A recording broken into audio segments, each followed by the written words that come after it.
Now for our roundtable with our News Channel 5 political analyst Brian Crowley. And before we begin, the Carl DeSantis Foundation, no relation, the DeSantis name, to Governor Ron DeSantis. Thought I should throw that in there.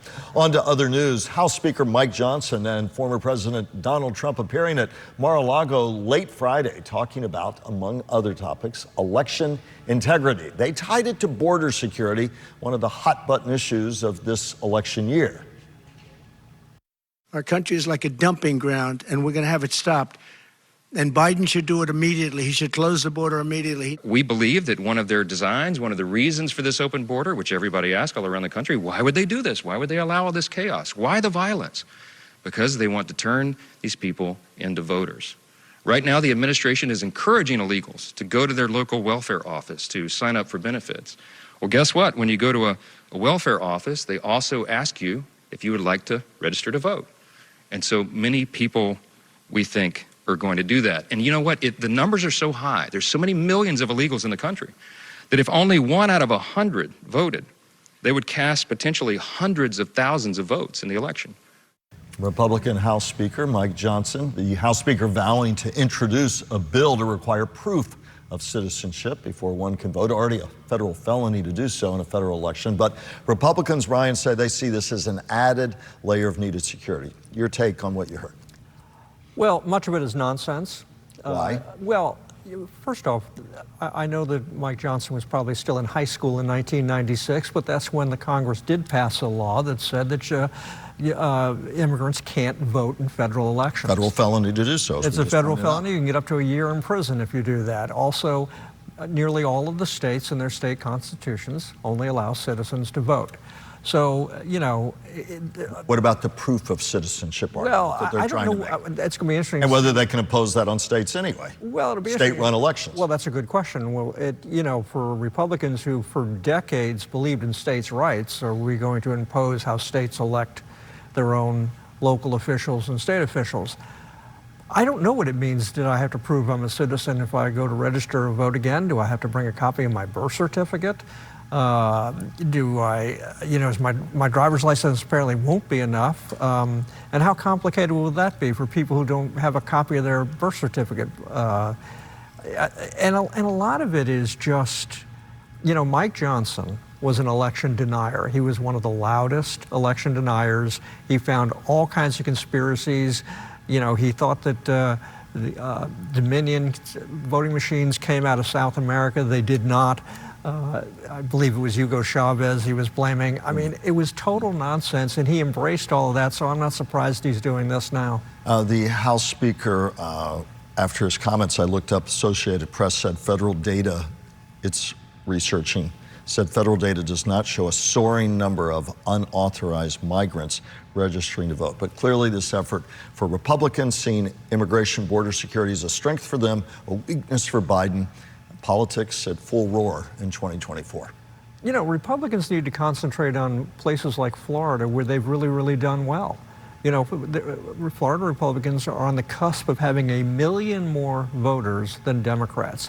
How did they get there? Part of it is policies, but a lot of it is they worked really hard over the last few years to register voters, get out the vote, get people excited about the Republican Party, where Democrats have done very little of that. That's how you raise your voter registration numbers.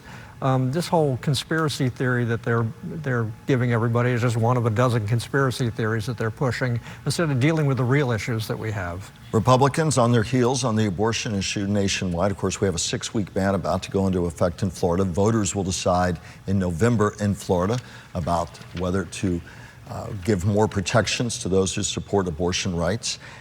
Meanwhile, the former president talking about abortion and pressed on that at Mar-a-Lago late last week. Take a listen, Brian. While you were in office, you said that you would sign a federal abortion ban if Congress sent it to your desk. Why should Americans trust your word that you would not do it now if you were reelected? Because we don't need it any longer, because we broke Roe v. Wade, and we did something that nobody thought was possible. We gave it back to the states. That's the mantra from the former president and increasingly other Republicans. Thoughts? Well, I think it's become more complicated for the former president. He wants to brag about how he broke Roe v. Wade, but part of the consequence of that is the Arizona legislature and the Supreme Court adopting, the Arizona Supreme Court adopting a law from 1864, they weren't even a state yet, to ban all abortions, period. And that's one of the consequences of Roe v. Wade and giving it to the states. So Donald Trump is going to have to accept that. In just a couple of weeks, we're going to have a 6-week abortions ban in Florida. So yes, he did break Roe v. Wade, and he has pushed it to the states, but this is the consequence, and he's going to have to deal with that in the coming election. To some degree, as I listened to the news conference at Mar-a-Lago, we saw the election in microcosm in that one news conference. You had the issue about abortion, hot button issue, immigration, election security. We could do a whole hour on that debate right now, back and forth. But also the criminal trials that will help create the political and public landscape and discussion for the next many months. The president, former president, going to trial in New York, the hush money payments trial, said in that news conference, when asked, I would testify. All I can do, he said, is tell the truth. So you have the court cases are going to be a big part of the political landscape. It was so intriguing to listen to all that. And then finally, you have a House Speaker who really was coming there to hear and was happy, no doubt, for the former president to say, I think he's doing a pretty good job. This at a time when the House Speaker is hanging on by a thread, it seems some days, with a raucous conference, which can't seem to agree on anything. It all spoke to kind of the landscape of politics right now. Start with the trial. Well, you know, a lot of people are going to be focused on that trial on Monday. I mean, it's going to be nonstop news. It's going to be difficult, I think, for them to find some jurors who feel comfortable with being on a jury. We have a president who's not shy about making threats. He has a lot of supporters who are willing to make threats. He's gone after the judge and his daughter. You know, the judge is doing the best he can to protect the identities of these jurors, which says a lot about the circumstances we're in now. But when you boil it all down, you know, Trump is on trial for, you know, his payments to a porn star. Talking about the New York case. And if and in fairness, a lot of legal observers said they thought this was the weakest of any cases that are being pressed forward. But it's also another one of those things that many of his supporters are also willing to overlook, the $130,000 payment that was made to Stormy Daniels. Okay, fine, you know. As you look at the landscape moving forward, all that we hear right now, Republicans on their heels, although some would argue that it's a chance for them to more forcefully argue their position in support of the pro-life movement. Democrats on their heels on the border right now. The President Biden polling poorly there. Punch, counter punch. As we move forward, neither side can sit there and take anything for granted in these months leading up to Election Day. A lot of strengths that each perceive, a lot of weaknesses as well. And the Democrats also have plenty on that ledger too, Brian. Well, there's a lot of things that neither one of them have any control over that are going to have an impact. If oil prices continue to go up, if inflation starts to climb up again as they seemed to do last week. If Iran makes good on its threat to attack Israel directly. If Iran attacks Israel, if we have some kind of a 9/11, God forbid, kind of thing here in this country, you know, there's a lot of things going on around the world and within the country that are going to have a big impact on the election, I think. And we just don't know how those things are playing out. So even if you accepted that Donald Trump was just an ordinary Republican candidate without all this other baggage that's around him, it's going to be a fascinating election year just because of all the other things going on. And the baggage for the president, of course, when you're there, you own all the problems you just described. That's part of his baggage.